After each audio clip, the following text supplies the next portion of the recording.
What is your advice to hard gainers? Find out my opinion in today's Q&A.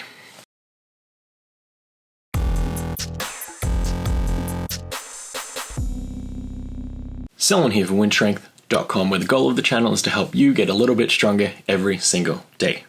Thanks for tuning in to the Wynn Strength Q&A series, where I attempt to answer your questions in under 5 minutes. So be sure to subscribe so you don't miss out on future questions, and also leave a comment below if you want your question answered on a future video.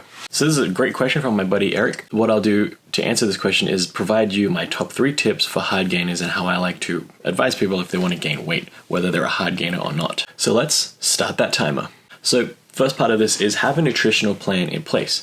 So first off, what I want you to do is take a week to get ready, where you're just going to document all the food that you're intaking. Any calories that go into your mouth, you want to document that and log that over the course of the week. This way it provides you with your daily caloric needs. If your weight isn't changing, you know that this amount of calories is what you need to stay at this amount of body weight. From there, next step, I want you to calculate your protein intake for the day.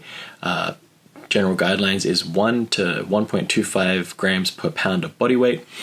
Take that in for what you weigh today, and then also note what your goal weight is, and then you can use that to titrate up along the way. So if you need to go from 100 to 160, don't go from that in one day. Try and do that over the course of a couple of months.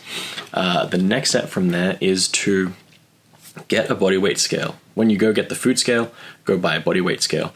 I want you to be weighing yourself every day, not because each day's weight matters, but because the trend matters. If your weight's going to fluctuate each and every day, and that's going to come into how we attack your calorie changes. So coming up to calorie changes, I want you to make really small changes in calories. So I'm talking 1 to 200 change difference in a day, and only do the minimum effective calorie change to what leads you to an increase in weight. So I want you to, day 1, increase calories from, say, 2,000 to 2,200. If you see the scale, and leave that for 3 days or so, if you see the scale go up over those 3 days, leave it. Keep that 2,200 calories a day extra for the course of the week, as long as your weight's still going up. Once that weight trend starts to plateau, increase that caloric intake a little bit more. Now, let's say you increase your calories to 2,200 a day and your weight stays the same over the course of the week. Next week, increase that up to 2,400 calories. And if that stays the same, increase it up to 2,600. If it stays the same, 2,800. That seems unrealistic, but you're really just wanting to increase the calories that you're eating until you see an uptake in the scale. And once you see that uptake in the scale, stop increasing calories until that trend line plateaus out. And just keep repeating until you hit the goal weight you want. And that's how I like to look at things, the slow and steady approach. Yes, you can get there faster, but is it sustainable, and will it reset once you stop with this nutritional change? It took me about 18 months to put on about 30 pounds. So that is the time frame that I like to do, and now I don't really have to worry about continually eating and continually overfeeding myself to stay at this body weight. So second tip I would say is to start shifting towards more heavier weights. This is a personal bias of mine, just because I enjoy lifting heavier weights, but it's not necessary, but it's just my personal opinion. I think this is important because the way you train is the way your body's going to look, and I think most of you that want to put on weight probably want to put that weight on in the form of muscle and not fat. So we want to strength train, focus on strength and hypertrophy goals. That way that weight gain is muscle gain, not fat gain. So I really enjoy powerlifting, power building, strongman style training, but don't let that shape how you train. As long as you're training within 60% of your 1 rep max till almost failure, you're going to get some good hypertrophy gains there.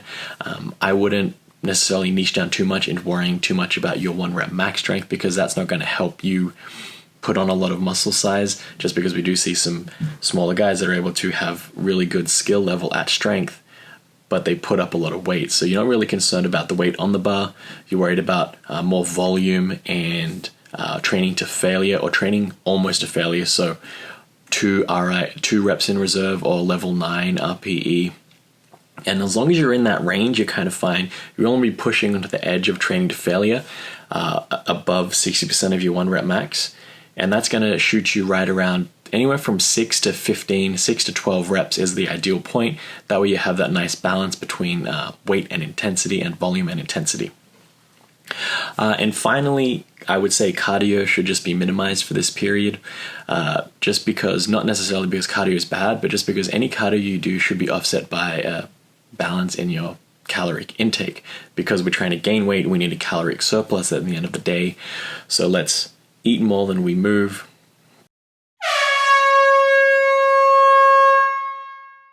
So I know we went over time there, but I did want to just one final interesting study that I came across regarding weight loss, but we shift the lens, we'll look at it for a weight gain perspective.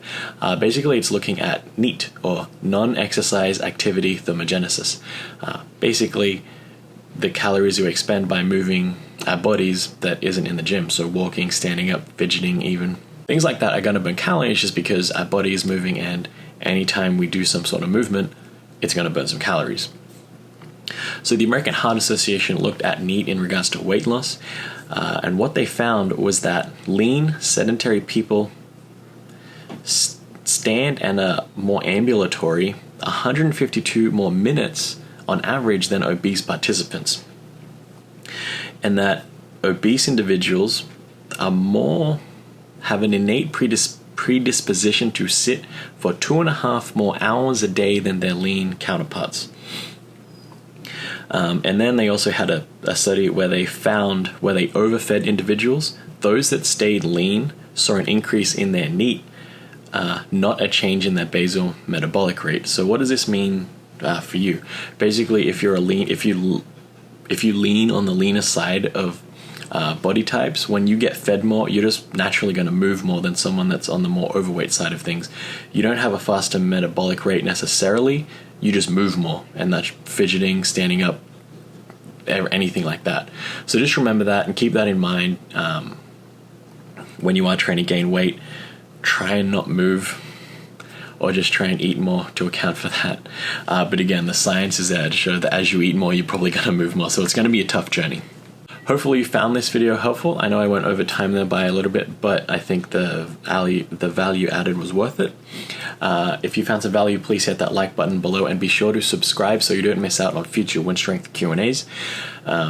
If you have a question you want to ask, make sure to leave it in the comment below. That way I can get to it in a future video.